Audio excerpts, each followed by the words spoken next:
तो बिहार विधानसभा चुनाव के दोनों ही चरणों में मतदाताओं ने खुलकर बम्पर वोटिंग की।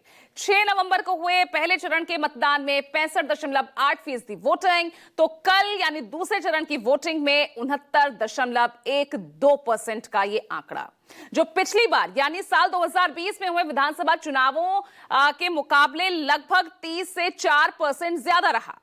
अब बिहार में हुए एसआईआर यानी मतदाता पुनरीक्षण के बाद इतनी बम्पर वोटिंग ने सबको चौंका दिया है। अब इसे एंटी इनकम्बेंसी कहें या फिर प्रो इनकम्बेंसी, एनडीए को यह बढ़ता वोट फायदा पहुंचाएगा। अब यह देखना बड़ा दिलचस्प होगा, क्योंकि वो इसलिए दिलचस्प होगा क्योंकि कल जो एग्जिट पोल्स आए हैं वो आंकड़े पूरे तौर से एनडीए की सरकार बनाते हुए बिहार में नजर आ रहे हैं और पिछड़ता हुआ दिख रहा है महागठबंधन। यानी एक बार फिर नीतीश सरकार ये कह रहे हैं वो तमाम एग्जिट पोल, लेकिन हमें यह ध्यान रखना होगा कि ये एग्जिट पोल नहीं, ये एग्जिट पोल हैं, दे आर नॉट एग्जैक्ट पोल।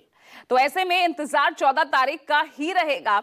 लेकिन जो एग्जिट पोल के नतीजे आए हैं उसको लेकर क्या कुछ राजनीतिक बयान सामने आए, पहले वो सुनिए। बिहार की जनता को धन्यवाद देता हूं और पूरी तरह हम लोग आश्वस्त हैं कि बिहार की जनता ने एनडीए के सरकार के लिए 2/3 से अधिक मतदान किया है। एक्चुअल रिपोर्ट इससे अधिक आना है और हमारा मानना है कि 50% के आसपास हमारा वोट शेयर होगा। इसलिए जो लोग एग्जिट पोल देखकर खुशफहमी में हैं, मुगालते में हैं, उनको रहने दीजिए। दिवा स्वप्न देख रहे हैं।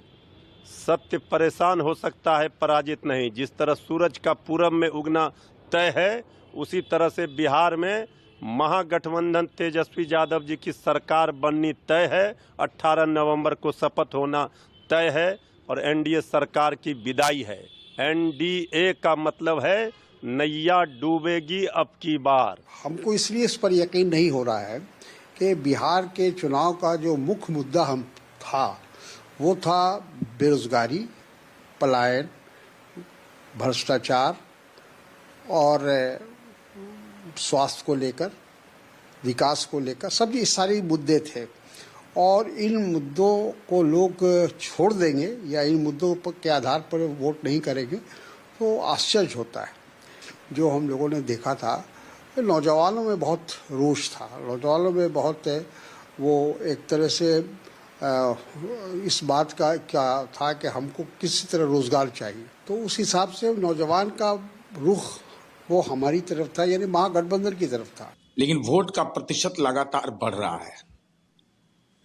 खतरे की घंटी है।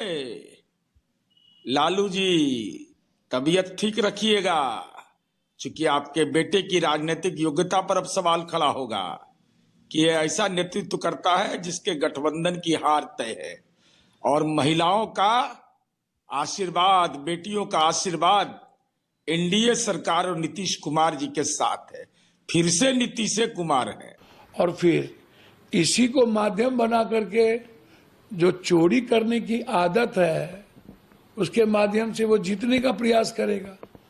मैं मानता हूं कि बिहार की जनता महागठबंधन को चुनाव में अपना मतदान किया है और मैं जितना बिहार के दौरे पर था उससे लगता है कि या तो हंग होगा या नहीं तो महागठबंधन सरकार बना।